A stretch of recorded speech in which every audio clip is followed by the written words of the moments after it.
Pink and creamy? That is pretty much the only way to describe this creamy keyboard from the future.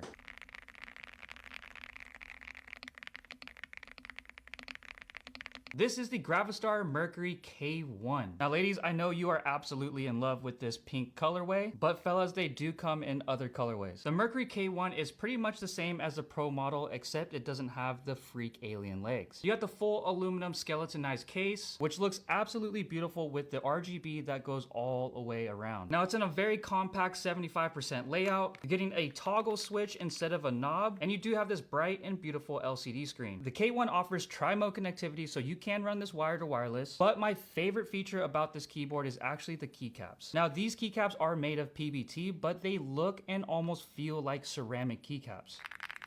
Now ceramic keycaps are super hard to take care of because of fingerprints, but as you can see, these have been pretty much fingerprint proof. Now underneath the keycaps, you are getting the pink cheery switch, and those switches are mounted on a south facing PCB, which is ideal. Currently there is a very small little flash sale going on the Mercury K1, so if you want a super creamy sounding keyboard from the future, I did leave you that link below. These are the nicest pair of IEMs that I currently own, and they're called the Moondrop Aria 2s. Now the unboxing experience was absolutely delightful. You actually feel like you're opening a very quality product. You get this super beautiful leather case, and inside you're gonna find a very high quality cable. Now when I first put my hands on the Aria 2s, my first thought was, damn, these are heavy. And granted, these are my first full metal shell IEM. The next thing I noticed was this super fat mushroom tip of a board. Now at this point I thought there is no way this is gonna be a very comfortable pair of IEMs. So I decided to hook up the cables. I know those are backwards, B Media, please don't hurt me. Now once I got the cables installed the correct way, I was actually pleasantly surprised at how comfortable the Aria 2s were. Now for the audio quality, this is what the graph looks like for you audiophiles. Now the soundstage or sound imaging is basically being able to pinpoint where sounds are coming from, and out of the few IEMs I do own, these were by far the best. Now I truly enjoyed using the Aria 2s for gaming, but these honestly blew my mind when I was listening to music. Now I don't know the correct terminology, but the best way I can explain it is that nothing was overpowering each other. The lows, mids, and highs were all very balanced. I felt like the highs were super smooth, if that makes sense. Sometimes the highs almost feel piercing, which could get exhausting. These were fantastic for gaming, but even better for listening to music. So if you do have around $100 to spend on a pair of IEMs, I was extremely pleased with the Moondrop Aria 2s. I left you that link below. Can anyone tell me why the F75 Max is so cheap right now?